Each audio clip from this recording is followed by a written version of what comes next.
Assalamualaikum warahmatullahi wabarakatuh. Perkenalkan, nama saya Muhammad Mustafa Fauzan dari angkatan manajemen 22, yang dimana saya akan menjelaskan tentang ontologi. Yang dimana ontologi ini sesi kelima dari mata kuliah filsafat ilmu. Langsung saja, ontologi dalam filsafat ilmu merupakan salah satu topik paling mendasar dalam filsafat ilmu karena membahas hakikat wujud yang ada. Istilah ini berasal dari bahasa Yunani, dari kata ontos yang berarti wujud dan logos yang berarti ilmu, sehingga ontologi diartikan sebagai ilmu tentang hakikat wujud. Next slide, yaitu ada makna dan fokus ontologi.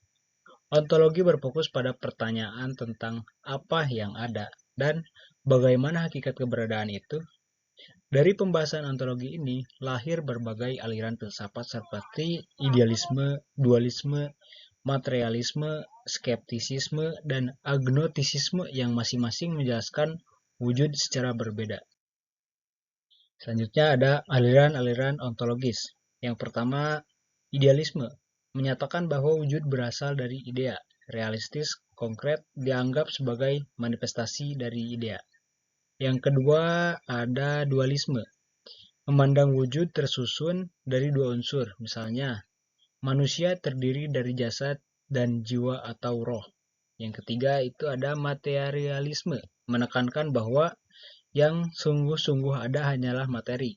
Segala gejala jiwa dijelaskan melalui proses material. Yang terakhir ada skeptisisme dan agnostisisme.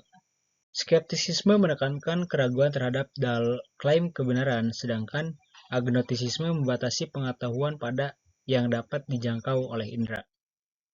Selanjutnya, yaitu teori-teori kebenaran. Yang pertama itu teori wahyu, mendasarkan kebenaran pada wahyu atau kitab suci sebagaimana diyakini dalam tradisi keagamaan. Yang kedua itu ada teori koherensi. Pernyataan dianggap benar bila koheren dan konsisten dengan pernyataan lain yang sudah diakui benar. Selanjutnya yang ketiga ada teori korespondensi. Kebenaran diukur dari kesesuaian antara pernyataan dan kenyataan objektif. Yang keempat itu ada teori pragmatisme, menilai kebenaran berdasarkan kegunaan praktis dan konsekuensi yang menguntungkan dalam konteks tertentu. Selanjutnya ada ilmu pengetahuan dan objek. Yang pertama itu ada ilmu. Ilmu berasal dari kata Arab ilmu yang berarti pengetahuan. Sedangkan dalam bahasa Inggris berkaitan dengan knowledge dan science. Nah, selanjutnya itu ada pengetahuan. Dipahami sebagai pengetahuan yang diperoleh secara sistematis melalui pengalaman, dan juga pengamatan dan penalaran sehingga bersifat empiris dan rasional. Selanjutnya yang ketiga itu ada ilmu pengetahuan memiliki objek formal, sudut pandang atau cara mengkaji dan objek material, benda atau gejala yang dikaji, seperti linguistik yang mengkaji bahasa sebagai objek material dengan ilmu linguistik sebagai objek formal. Selanjutnya ada ciri-ciri ilmu. Ilmu pengetahuan bersifat sistematis, universal, dan terbuka terhadap kritik serta pengembangan. Sistematis berarti tersusun dalam struktur saling terkait seperti subsistem dalam tubuh manusia. Kerusakan satu bagian memengaruhi keseluruhan. Universal berarti kebenaran ilmiah berlaku melampaui ruang dan waktu setelah diuji.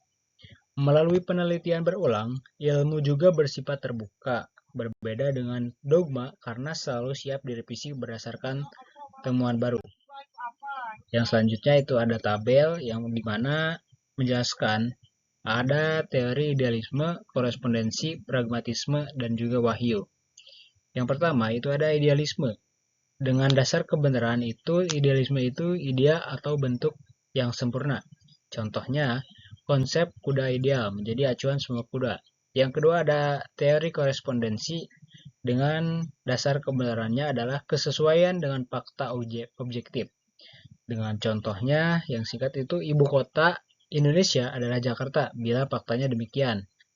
Yang ketiga, ada teori pragmatisme. Dengan dasar kebenaran itu kegunaan praktis dan konsekuensi. Contohnya adalah kebijakan dinilai benar bila efektif mencapai tujuan. Nah, yang terakhir itu adalah teori wahyu. Dasar kebenarannya otoritas wahyu atau kitab suci. Dengan contoh singkat, ajaran moral yang diterima karena bersumber dari kitab suci. Yang terakhir itu ada kesimpulan. Ontologi dalam filsafat ilmu mengungkapkan hakikat wujud melalui berbagai aliran seperti idealisme, dualisme, dan materialisme, serta teori kebenaran yang beragam mulai dari korespondensi hingga pragmatisme. Ilmu pengetahuan sejati bersifat sistematis, empiris, rasional, universal, dan terbuka terhadap perkembangan baru. Secara keseluruhan, ontologi menjadi pondasi untuk memahami realistis yang mendasari segala pengetahuan ilmu. Itu saja yang dapat saya sampaikan. Mohon maaf bila ada kekurangan dan salah kata. Saya Muhammad Yusuf Paujan. Sekian. Wassalamualaikum warahmatullahi wabarakatuh.